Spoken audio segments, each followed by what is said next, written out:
Պարոն Նահապետյան, չնայած նրան, որ ավետեցին խաղաղության պայմանագրի բանակցությունների ավարտի վերաբերյալ կողմեր, առաջինը Ադրբեջանը, հետո իհարկե հայկական կողմը, հիմա տեսնում ենք, որ Ադրբեջանը ամենևին էլ չի պատրաստվում, չնայած նրան, որ այդ փաստաթուղթը ոտքից գլուխ Ադրբեջանին ձեռնտու է, չի պատրաստվում ստորագրել եւ խոսում են մասին, որ օրինակ հայկական կողմը դիմում է սադրանքների։ Նախ այդ փաստաթուղթը մենք չենք տեսել, երկու կետի վերաբերյալ Ադրբեջանի պաշտոնատար անձանց բարձրաձայնմամբ ենք իրազեկ, մենք չգիտենք 15 կետերում ինչ է, սա առաջին։ Երկրորդ, ակնհայտ է, որ այդ 15 կետերում չկան այն պահանջները, որտեղ Ալիևը ներկայացնում է 300,000 փախստական, կոնտրիբուցիա ռեպարացիա, այսինքն փոխհատուցում ռազմական տուգանք, Զանգեզուրի, այսպես կոչված Զանգեզուրի միջանցք, Արցախում ինքնապաշտպանական մարտին մասնակցած եւ կազմակերպած անձանց որպես հանցագործների արտահանցնում։ Վերջերս Ալիևը ուղղակիորեն երկու անձի անուն տվեց երկրորդ նախագահների հանրապետության։ Եվ սրանք դեռևս ունեն շարունակականություն, այնպես չի, որ այս 5-6 կետ ինչի մասին ասում է, որ դրանով բավարարվելու է։ Սկզբունքորեն ասենք Ադրբեջանը Հայաստանը նայում է որպես իր իբր պատմական հայրենիքի ամբողջական մի մաս։ Այսինքն իր խնդիրը, եթե զենքի ուժով հնարավոր է Հայաստան ամբողջովին նվաճել, հարմար աշխարհաքաղաքական որոշակի պայմանների դեպքում ինքը դա անելու է։ Իդեպ մի զուգահեռ բերեմ այդ այսպես Ես ճիշտ եմ հասկանում, իր խնդիրը ոչ միայն Զանգեզուրի միջանցքն է, ինչպես իրենք են ձևակերպում, ոչ միայն Արցախի էջը փակելն է, այլ խնդիրը նաև ամբողջ Հայաստանի Հանրապետությունն է։ Այո, եւ դրա մասին, երբ Ադրբեջանի նախագահը ասում է, օրինակ Երևան իրենց պատմական հայրենիքի բնակավայր է եղել, սա ինչ է նշանակում, ասում է երկրի առաջին դեմքը։ Սա նշանակում է, որ ինքը ըստ իրեն պետք է վերականգնի պատմական արդարությունը, այսինքն այս տարածքները, որ ամբողջովին ըստ իրենց Ադրբեջանի, պետք է իրենք զենքի ուժով վերցնեն։ Եթե զենքի ուժով այսօր դա չի հաջողվում, ապա առավելագույն Հայաստանը պետք է հայտնի շրջափակման մեջ բոլոր առումներով, տնտեսական, կոմունիկացիոն, ռազմական առումով մենք մեզանից որևէ ձևով մրցակից չլինենք Ադրբեջանի զինված ուժերին։ Եվ բնականաբար, աշճանաբար, սա գիտեք ինչ, օղակ ոնց որ ցեղվում է, ուշադրություն դարձեք 22-ի հոկտեմբերի 6-ին Պրահայում հայտնի փաստաթուղթը ստորագրելուց հետո Փաշինյանը երբ Արցախ ճանաչեց Ադրբեջանի մաս, ուղիղ 11 ամիս հետո Արցախ հայաթափվեց։ Այդ 11 ամսվա ընթացքում Ադրբեջանը առավելագույն պաշարված ամրոցի օղակը սեղմում էր, մարդիկ հուսալքվում էին, հիասթափվում էին, անելանություն, օգնություն չկա, եւ 1-2 օր կռիվը տևեց, թեև եթե ժողովուրդը հոգեբանորեն պատրաստ են կռվելու, ապա Արցախ ամիսներ կարող էր կռվել։ Ես մեկ պատմական զուգահեռ բերեմ, որի վկաներն ու ականատեսներն ենք մենք 365 քառակուսի կիլոմետր տարածքի վրա աշխարհի ամենախիտ բնակեցված վայրում 2,400,000 պաղեստինցիները Գազայի տարածքում կռվում են աշխարհի հզորագույն բանակներից մեկի Ցախալի դեմ։ Եվ այդ տարածքը նվաճված չի։ Ընդ որում շրջափակումը Գազայի 100% անոց է։ Կյանքի ճանապարհ չկա, միակը Եգիպտոսն է, Եգիպտոսը փակել է։ Միայն այդ թունելային, ինչպես ասում են, այդ թունելային այդ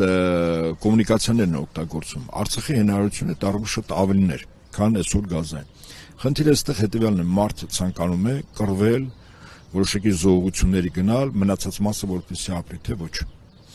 Իդեպ ասեմ, այս նույն հոգեբանությունը ցավոք սրտի տիրում է նաև մեր երկրի քաղաքացիներին, մենք իրական վտանգը չենք զգում։ Գիտեք, Փաշինյանի վարչակազմի որպես թուրք-ադրբեջանական օկուպացիոն ռեժիմի կոլաբորանտ կառավարություն ամենամեծ վնասը մեր ժողովրդին, երբ որ ապատեղեկատվության մանիպուլյացիաներով իրավիճակի համարժեք գնահատման վրա ինքը գործնականում ազդում է։ Փորձում են իրենց աջակիցների միջոցով այսպիսի թեստ շրջանառել, որ տեսեք այդ փաստաթուղթը ասում եք հակահայկական է, բայց հեչ էլ հակահայկական չի, դրա համար էլ Ադրբեջանը կես ճանապարհից ետ է կանգնում, փորձում են հիմա էլ այսպիսի տրամադրություններ ստեղծեն։ Իսկ ասողները այդ փաստաթուղթը տեսել են, այդ փաստաթուղթը հրապարակված չի։ Սա առաջին, երկրորդ, ես մի զուգահեռ բերեմ, որը մեր իրականության մեջ է, այսպես կոչված փաստաթուղթ կայունության խաղաղության ապահովման, որտեղ նույնիսկ կային երաշխավոր լուրջ պետություններ։ 2017 թվականին Աստանայում կնքվեց մի փաստաթուղթ, ըստ որի երեք պետություն երաշխավոր էին, որ միայն Իդլիբի շրջանում իսլամական պետության պարտված զինված խմբավորման բեկորներ պետք է մնային, որտեղ Թուրքիան երաշխավորում էր, որ այդ զինյալները երբեք Սիրիայի այլ բնակավայրի վրա զինական գործողություններ չեն իրականացնում։ Ինչ մնաց Սիրիայից։ 2017 թվական անցել է 7 տարի։ Սիրիան ամբողջովին նվաճված է, էթնոկրոնական հողի վրա Թուրքիայի օգնությամբ, օժանդակությամբ եւ կառավարմամբ Սիրիայում իշխանությունը վերցած ահաբեկիչները ուղղակի օրը ցերեկով իրականացնում են ցեղասպանություն, կոնկրետ ալավիների եւ քրիստոնյաների նկատմամբ։ Այդ թուղթը ուր է։ Այդ Աստանայի փաստաթուղթը ուր է։ Դրա մասին ով է խոսում։ Որքան էլ որ այսպես աշխարհը ողջունի, որքան էլ որ նույնիսկ այդ փաստաթուղթը ստորագրվի, իրական խաղաղության չենք հասնելու։ Սիրիայի փաստաթուղթը ավելի ծանրակշիռ էր, որտեղ կար 3 պետություն, որոնք երաշխավոր էին։ Խոսքս Ռուսաստանի, Իրանի եւ Թուրքիայի մասն էր, որ Սիրիայում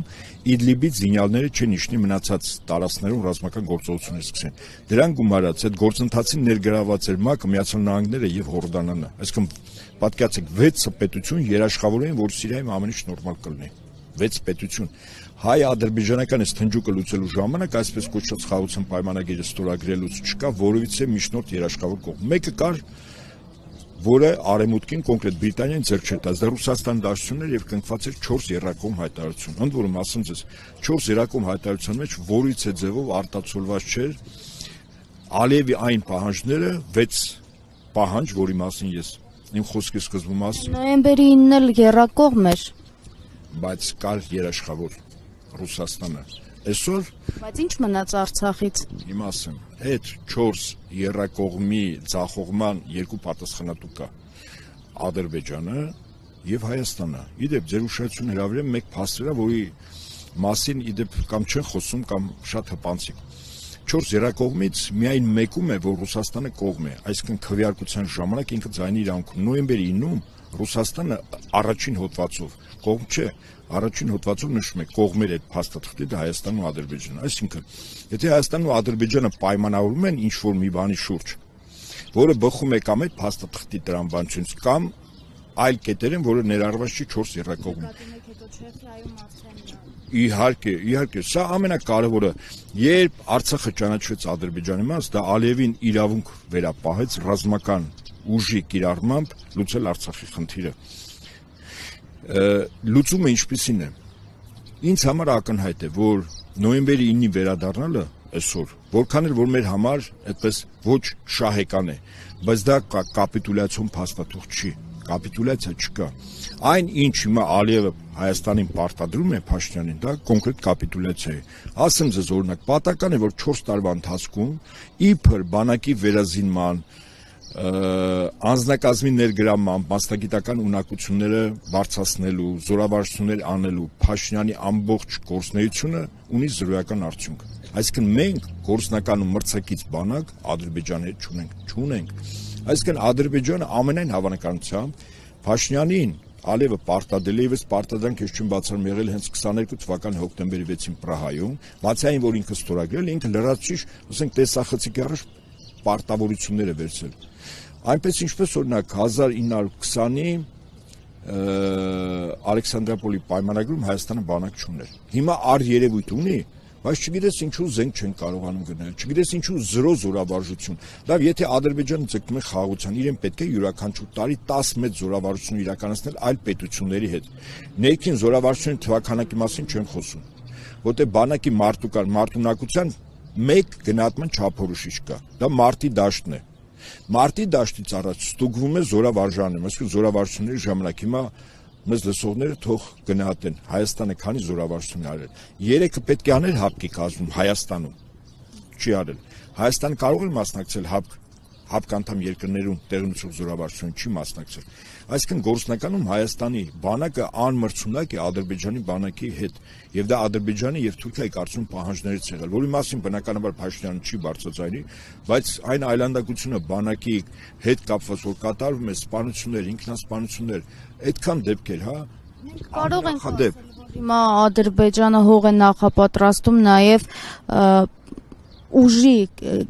կիրառման համար նախապատրաստել է ինքը հողը նախապատրաստել է 44 օրից հետո ուղղակի այդ նախապատրաստման համար իր համար լուրջ խոչընդոտ կար դա նոյեմբերի 9-ն էր Իդեպ ասեմ ձեզ, նոյեմբերին իր ագրեսիվ քաղաքականության համար խոչընդոտ էր։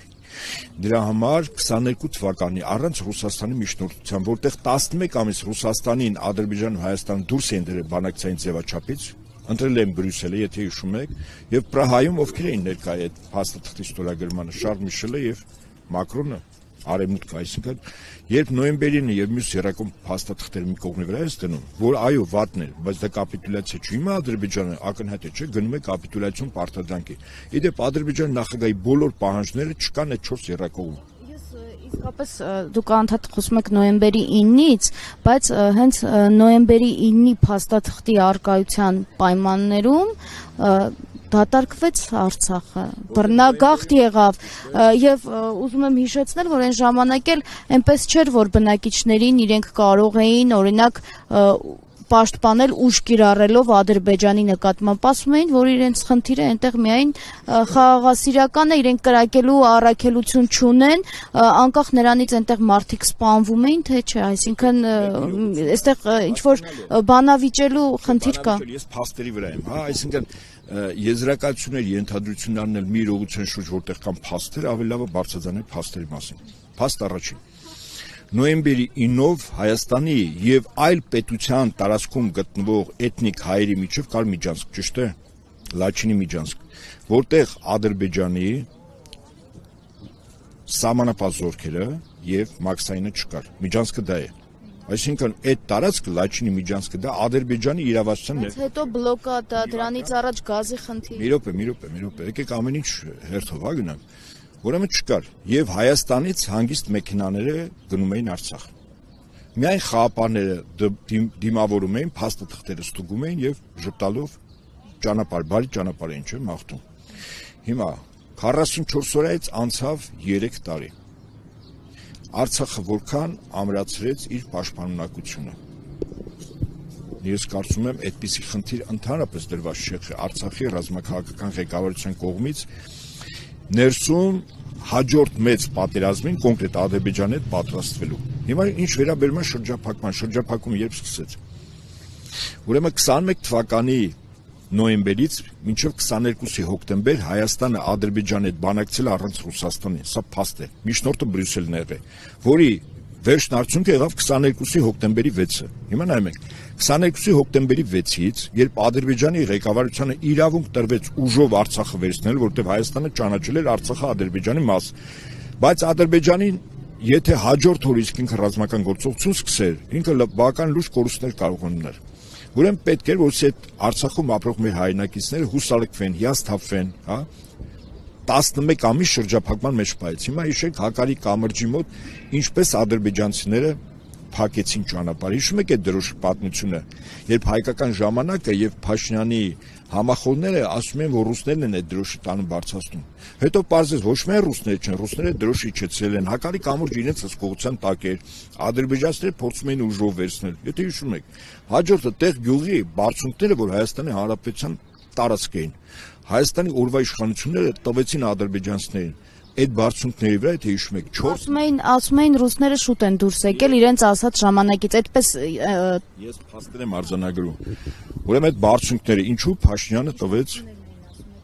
Այո, ինչու ես փաստեր եմ խոսում։ Տեղ գյուղի բարձունքները Հակարի կամուրջը ստորոտում էր գտնվում։ Այդ կամուրջի վրա բարձունքի սպարսատիկով պատանին կարող էր Ադրբեջանի զինվորներին ուղղակի քարով խփել։ Բարձունքները ամբողջովին տրվեց 4 մարտական հենակետ մարտ ամսին կառուցեցին ադրբեջանցիները 23 թիվ հայկական կողմին չարեց երբ որ ադրբեջանցիները մարտական հենակետերը Հայաստանի Հանրապետության տարածքում դրեցին մոտ 1 ամիս հետո մեկ էլ հայերը քնեցին զարթնեցին ասին բա մենք էլ ինչ որ բան պիտի դնենք հիշում եք այդ հայտին միջադեպը որտեղ կրակոցներ եղան երկուստեք բայց ինժեներական աշխատանքներ հակառակորդին թողել էին որ կատարեին որովհետև ներխուժումից հետո ես այնտեղ եղել եմ եւ ինժեներական աշխատանքներ են ընթանում Հայաստանը ինչու բարձունքները տեղ գյուղի Հայաստանի Հանրապետության տարածքը ինչու տվեց ադրբեջանցիներին որտեղ այդ տեղ գյուղի բարձունքները Հակարի կամրջի վրա հսկողություն ունեն իրենք գտնվում են բարձունքի վրա Երբ որ ադրբեջանցիները ինժեներական աշխատանքներ կատարեցին, հայկական կողմը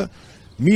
մարտական հենակետից 150 մետր հեռավորության վրա բաց դաշտում սկսեց ինժեներական աշխատանքներ կատարել, իբրև հենակետ է դնում։ Ադրբեջանցիները մոտեցան հայկական կողմին ասին, դուք այստեղ իրանք չունեք դնելու։ Եվ այդ բախումը կրակոցների հիշում եք, երբ մեր հատուկ նշանակության ստորաբաժանում մի քանի սպայել զոհվեցին այդտեղ, բանակային կորպուսի անտառ ծանր վիրավորվեց։ Հիմա ասածս ինչ է, որտեվ հակառակորդին տրված է իրավունք Արցախը շրջափակել։ Շրջափակման ամենակարճ եւ կարևորագույն տեղը դա հակառի կամուրջն էր։ Թույլ տվեցին, հայկական կողմը թույլ տվեց։ Ինչպես, այո, բլոկադայի առաջին քայլը սկսեց 22-ի հոկտեմբերի 6, ստորագրեց։ Հոկտեմբերի 6-ից 1.5 ամիս հետո, եթե հիշում եք, Շուշիի մոտ ադրբեջանցիներ առաջին փորձ արեցին դեկտեմբերի 2-ին, դեկտեմբերի 12-ին փակեցին։ Ես այդ ժամանակ իդեպ այնտեղ եմ եղել նոյեմբերի ամսին։ Իրենց հորդորում էի, ասում էի, որ պահին, որ իրենք փորձեն Շուշիի մոտ դնել, իսկ գիտեք հիմնավորումը ադրբեջանցիները շատ արդարացիր, ասում են մենք ունենք պայմանավորվածություն, որ շրջանցող ճանապարհ ստեղծի։ Արցախի իշխանությունները շրջանցող ճանապարհը, որը կար, այդպես էլ ճանապարհաշինական աշխատանքներ չկատարեցին։ Եվ երբ որ ադրբեջանցիները փակեցին Շուշիի մոտ, ես օրինակ հորդորում էի, որ մի քանի 100 կին Արցախում ապրող մեքենաներով գնան եւ բոլոր այն տեղերը, որտեղ ադրբեջանցիները այսպես կոչված բնապահպանները պետք է փակեն, իրենք կանգնեն, ոսե շրջափակում չլինի։ Շուշին մարսեցին ադրբեջանցիները, հաջորդը հակարի կամուրջներ, չէ՞։ Արեցին, բարձունքները մենք տվեցինք, իրենք ամբողջովին փակեցին եւ մարտ ամսին արդեն Ադրբեջանը 23 թվականի արդեն 100%-անոց բլոկադ էր։ Հիշում եք, ռուսները հիշում եք, որ պայմանավորվածություն կար, որ իրենք Ադրբեջանի տարածքով մտցնեն բեռներ դեպի Ղարաբաղ։ Եվ հայկական կողմը ձախողեց, հիշում եք այն կապիկություն մի քանի բեռնատար Աղդամը նկատի ունեք, Աղդամի ճանապարհը։ Այնտեղ կար մոնիտորինգի միացյալ կենտրոն, որտեղ ռուսները եւ Թուրքիայի ներկայացուցիչներ էին։ Այսինքն ամեն ինչ արվում էր, որ Հայաստանը դուրս մղի ինքը իրան շրջափակումը, ապա շրջափակելու գործընթացից 100%-ով Արցախը մարտ ամսից սկսեց շրջափակվել եւ սեպտեմբեր ամսին արդեն ռազմական գործողություններ։ Այսինքն երբ որ մենք իրական փաստերով գնահատում ենք, Արցախը Հայաստանի օրվա իշխանությունների համար գլխացավանք էր։ Իդեպ ասեմ ձեզ, 44 օրայում Ադրբեջանը չի հաղթել։ Ինչ կարող է արտարոց բան եմ ասում, հաղթանակը գիտեք որն է։ Հարավային հատվածում է միայն Գիտեք որն է, որտեղ երկրի ռազմաքաղաքական ղեկավարությունը զինված ուժերի առաջ մարտական խնդիր է դնում եւ այդ մարտական խնդիրը կատարվում է։ Մարտական խնդիր դրացել ամբողջ Արցախը վերցնել, ճիշտ է։ Արցախը վերցվեց, ոչ։ Արցախում հայությունը ապրում էր, այո։ Զինված ուժեր կային, այո։ Հայաստանը այդ անխոչնդոտ միջանց կար, այո, ճիշտ է։ Այսինքն Ադրբեջանը հաջորդ փուլը Արցախ ամբողջովին հայեթափելու որտեղ արեց։ Սկսեց 22-ի հոկտեմբերին, ավարտեց 23-ի սեպտեմբերին։ Եվ այդ գործընթացի մեջ Հայաստանն ու Ադրբեջանը ուսուսի տված նկատի ունեմ երկու երկրների այսպես կոչված ղեկավարների այսպես կոչված սահմանազատման եւ սահմանագծման գործընթացով այդ նույն բլոկադայի պատմությունը չի կրկնվելու նաեւ Հայաստանում, որովհետեւ մենք տեսնում ենք, թե ինչպիսի բարձրունքներ է ստացել օրինակ Կիրանցի հատվածում եւ ինչպիսի բարձրունքներ է դեռ ստանալու Տավուշում այսպես կոչված սահմանազատման եւ սահմանագծման գործընթացի արդյունքում եւ այնտեղ էլ Վրաստանի հետ ճանապարհը, այսինքն ստացվում է, որ մենք եւս Արցախի նման կարող ենք հայտնվել նկատի ունեմ Հայաստանը մենք եւս կարող ենք հայտնվել բլոկադայի մեջ։ Հիմա ես արձանագրեմ հետեւյալ փաստերը։ Երբ առաջին անգամ Ալիևը Միջանցքի մասին խոսեց, հիշում եք, փոխվարչապետ Օվերչուկ, արտգործնախարար Լավրով, արտգործնախարարության խոսնակ Մարիա Զախարովա, փոխարտգործնախարար Գալուզին ասում են Միջանցք որից այդտեղ գրած չկա, Միջանցք չկա, Հայաստանի Ադրբեջան Նախիջևանի կապում կա միայն ճանապարհ, որը նոյեմբերի 9-ով գրված է, ճիշտ է, չկա Միջանցք, սա ընդունում ենք իգիտություն, սա առաջին, երկրորդ։ Նույն Լավրովը ասում էր, քանի դեռ Հայաստանի եւ Ադրբեջանի միջև դելիմիտացիան դեմարկացիա արված չի, քանի դեռ արված չի։ Մենք պատրաստ ենք հայ-ադրբեջանական շփման գծի ամբողջ եկանքով հավաքական անվտանգության պայմանագրի կազմակերպության դիտորդներին եւ խաղապարներին բերել, ասել են թե չէ։ Ռուսաստանը հրաշալի հասկանում է, չէ, որ այդ դիտորդները եւ խաղապարները մարտական խնդիր որպես այդպեսին, եթե Ադրբեջանի կողմից զինական հարձակում լինի, այսինքն զրահատեխնիկա ու ուժ աշխատի, իրենք չեն կարող դիմագրել, բայց միայն հապկանդամ երկրների դրոշը ամբողջ սահմանում ինքնին ցույց է։ Հաջորդը 17 մարտական հենակետ կար 102 ռազմաբազայի Սյունիքի մարզում եւ Տավուշում, ճիշտ է։ որը Փաշինյանը Պուտինի Մոսկվայում խնդրել էր որ հանեն։ Այդ հենակետերի իմաստը ո՞րն էր։ Նորից եմ կրկնում, անգամ այդ մարտական հենակետերում մի քանի տասնյակ ռուս զինվորականները եւս եթե Ադրբեջանը զինական մեծ հարձակում աներ, իրենք չէին կարող դիմագրավել, բայց 102 բազան Ռուսաստանի հարավային ռազմական օկրուգի մի ստորաբաժանման իր զինծառայողները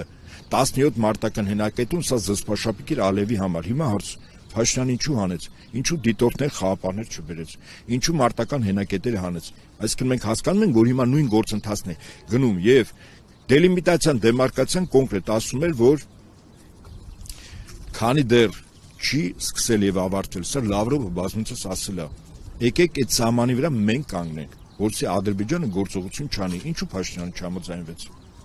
Բերեց Եվրամիության այսպես կոչված քաղաքացիական դիտորդական առաքելություն, որոնք հետախույզներ են ՆԱՏՕ-ի անդամ երկրների։ Տեսեք, դիտորդներն էլ ասում են, որ ադրբեջանական կողմը ճիշտ չի ասում, հայկական կողմը որևէ կրակոց չի արձակել։ Ես խոսքս նա չի, իրենք ինչ են ասում, ինչ չեն ասում, խոսքը նա է, որ իրենք չեն կարող իրականացնել գործառույթ, որով իրականում իրանց վրա դրված է։ Ես որքան գիտեմ, Կանադան Եվրամիության անդամ չի, չէ՞։ Բայց այս քաղաքացիական դիտորդական առաքելության մեջ Կանադայի ներկայացուցիչ կա, այսինքն սա ՆԱՏՕ-ի ներկայացուցիչներ են, որոնք գործնականում աշխատում են առաջներթին Իրանի, երկրորդ ռուսական 102 բազայի դեմ։ 3 տեղեկատվություն տարածեց, այսօր ռուսական Russia Today-ը հաստատեց այդ տեղեկատվությունը, որ Գերմանիայից մի ռազմաբազա է բերվում Հայաստան, որտեղ է բերվելու 2 ուսումնական զորամասեր, մի քանի 100 միավոր տեխնիկա, որը ինչ է անելու, որի նպատակը ո՞րն է, Իրանի դեմ գործողություն, այսինքն հիմա Միացյալ Նահանգները պատրաստում է Իրանի դեմ ռազմական գործողության։ Իրենց պետք է 42 կիլոմետր։ Այո, Հայաստանը բերվում ռազմաբազա Գերմանիայից, որը ինչ պետք է անի։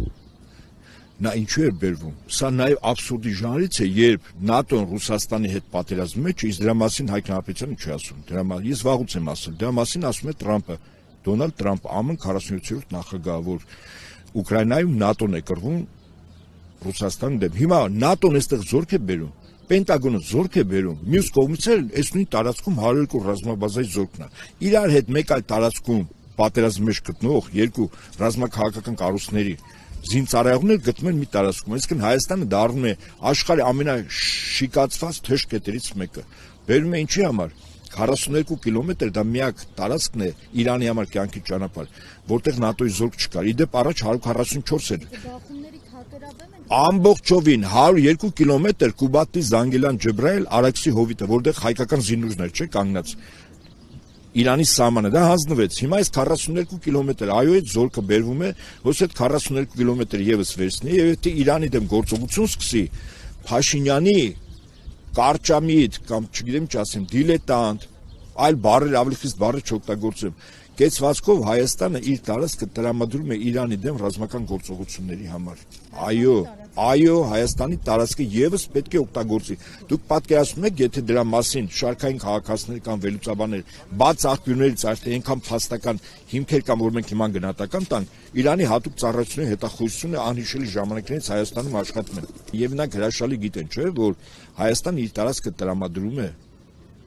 իր դեմ գործողություններին չկարծում, օրինակ Իրանի ղեկավարությունը կարող է նախարարցակ գործողություն անի այդ միջանցքը վերցնելու, որտեղ իր համար կյանքի ճանապարհ է դա, որտեղ դա ճանապարհ է ցամաքային Իրանը Ռուսաստանին կապող Հայաստանում եւ Վրաստանում։ Եթե բրիտանա-թուրքական Թուրանը պետք է այդ միջանցքը վերցնի, ես չեմ բացառում, որ Իրանի զինված ուժերը նախարարցակ գործողություն անի եւ Նախիջևանի ուղղությամբ, իդեպ ասեմ ձեզ, Նախիջևան մտնվեցնեն, փակեն Թուրքիան Նախիջևանը կապող այդ փոքր կտորը, որը ժամանակին Իրանն է տվել, փոխանակել է, հա, Թուրքիայի հետ։ Եվ այս միջանցքը վերցնեն եւ իր համար ապահովի կյանքի ճանապարհը, բայց այստեղ արդեն այդ միջանցքի տերը կամ այդ տարածքի տերը Հայաստանը չի լինի, ձեզ հավատացնում եմ։ Կապ չունի, որ մեր երկրի ռազմավարական գործընկեր Իրանը կարող է լինի, երբեք չի տա, որտեղ ինքը հրաշալի տեսնում է, որ Հայաստանի օրվա իշխանությունները իր նկատմամբ դավաճանություն արեցին այն Իրանի, հիշեցնեմ ձեզ, որ 1992-93 թվականին Հայաստան վառելիք չէր մտնում, զինամթերք չէր մտնում։ Իրանը դեմ կանգնելով իսլամ աշխարհին մեզ օգնեց։ Այն Իրանի, որը 44-օրյա ժամանակ մեր քրիստոնյա ուղղափառ եղբայր վրացիները եւ Վրաստանի կառավարությունը օդային եւ ցամաքային սահմանը փակեց, որ Ռուսաստանից մեզ ոչ զինամթերք կար եւ այդ զինամթերքը Ղարաբաղ Հայաստանից էր մտնում Իրանով։ Եվ Իրանի նկատմամբ այնինչ արմա օրվա իշխանությունը, ես կարծում եմ, ապտակը շատ ավելի խիստ Իրանի կողմից է լինելու մեզ։ Փաշինյանին այսքան հաճախ արդեն Իրանից հիշում այդ հեռախոսային խոսակցությունները Դա իրենց անընդհատ զգուշացնում են, այսինքն Իրանը ինքը շատ համբերատար է, ինքը չի փորձում առավելագույն կռվի, այսպես եվրոպական քաղաքակրթություն չի, որ ավազակի հոգեբանությամբ տեսավ զոհ միանգամից վերցնի։ Իրանը քաղաքակրթություններ ստեղծող երկիր է։ Իրենք անընդհատ զգուշացնում են, Փաշինյանին զգուշացնելով հորդորում են, անուղակի մեր ժողովրդին են ասում, որ ձեր երկրի ղեկավարությունը ձեր երկրի շահերի դեմ է գնում։ Եթե ինքը Հայաստանի տարածքը տալու է արևմուտքին, որ իր դեմ ռազմական գործողություն լինի, այդ դեպքում սկզբունքորեն մենք ընդունենք մի իրողություն, որ Իրանը բարոյական տեսանկյունից իրավունք ունի վերցնել իր համար ստրատեգիական այն տարածքները, որը այսօր Հայաստանինն է, չէ՞, խոսքը Զանգեզուրի Միջանցքի մասն է։ Հիմա ինչ վերաբերվում է ամենակարևորը ես մի միտք ասեմ, որը կարող է առաջին հայացքից մի փոքր արտարոց թվա, Իրանի դեմ գործողությունները կարծում եմ եւ Իրանը եւ Ռուսաստանը շատ վաղուց գիտեն, որ պատրաստում է, չէ՞ նման բան։ Այդ թվում նաեւ նոյեմբերի 9-ի փաստաթղթի 9-րդ կետում, որտեղ ռուսական կողմը Ադրբեջանի եւ Իրանի, Ադրբեջանի եւ Նախիջևանի բացող ճանապարհի վրա հսկողություններ, չէ՞ ուզում, այդ հսկողության իմաստը ո՞րն էր, որ այդ տարածքը չօգտագործվեր Ադրբեջան, Լիբիայից, Սիրիայից, Իրաքից, Թուրքիայից եւ Թուրքիայով ահաբեկիչներ Հայաստանի տարածքով, որտեղ ուրիշ ճանապարհ չկա ցամաքային, տեղափոխվի Ադրբեջան։ Այսինքն ռուսական կողմը հաշվում էր, որ այնուամենայնիվ կարող է լինի հավաքական արևմուտք, այն ժամանակ դեռևս նախկին վարչակազմի, Իսրայելի եւ հավաքական արևմուտքի